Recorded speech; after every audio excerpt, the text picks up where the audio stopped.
Veel üks tüüpiline viga, mida inimesed teevad, on see, et nad ei lähtu mitte riskist, vaid nad lähtuvad investeeringu tootlusest.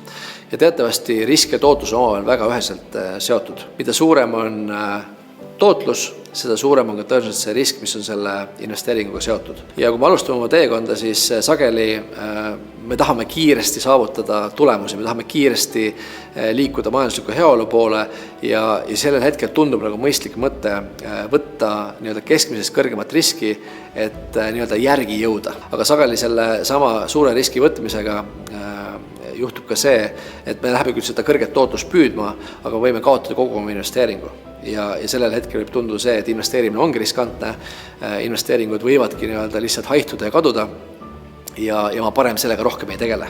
Tasub kindlasti tegutseda mõõdukalt, tasub võib-olla leida selliseid investeeringuid, kus võib-olla kontrollid rohkem investeeringu jätkusuutlikkust ja need kohad, kus võib-olla ahvatletakse võib-olla kõrgema tootlusega, siis tasub teadvustada, et kas ma olen valmis ka võtma teadlikult kõrgemaid riske, sest see paratamatult on omavahel seotud.